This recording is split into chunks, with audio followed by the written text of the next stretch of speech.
તું હનુમાન દાદાના દર્શન કરવા આવ્યો હતો એવું? આ બાજુ ફોનમાં જોઈને કે હેડ કેવા દર્શન કર્યા હતા, પગે કેવું લાગ્યું દાદાને એવું? તો મિત્રો આજે હેમુ આવી ગયો હતો વટાદરાની અંદર શ્રી રોકડિયા હનુમાન દાદાના દર્શન કરવા માટે.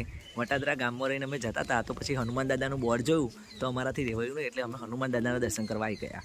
તો મિત્રો તમે જોઈ શકો છો આ બાજુની સાઈડ શનિદેવનું મંદિર આવેલું છે, થોડે મહાદેવનું મંદિર છે, સામેની સાઈડ શ્રી કષ્ટભંજન દેવ હનુમાનનું મંદિર છે, અને પેલી બાજુ રામ સીતા અને લક્ષ્મણનું મંદિર આવેલું છે. મિત્રો તમે પણ ક્યારેક વટાદરાની અંદર આવો તો આ મંદિરના દર્શન કરવાનું ભૂલતા નહીં. અને જોઈ શકો છો હેમુ તો ફૂલ મોજમાં જ છે, કેવું ફરે છે જુઓ નહીં હેમુ? બહુ હેમુ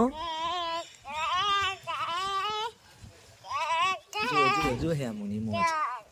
હેમુ ફરી એક વખત દાદાના મંદિરને પગે લાગે બેજો તા પેલી બાજુનું ફરીને ઊભો રહે, એ બાજુનું ફરીને પગે લાગો હેડો દાદાના મંદિરને. બસ તે મળીએ મિત્રો બીજા વિડીયોની અંદર. જય માતાજી. હેમુ જય બાય બાય કહી દે. હેમુ બાય બાય કહી દે. આ બાજુ ફોનમાં બાય બાય કહી દે હેડ.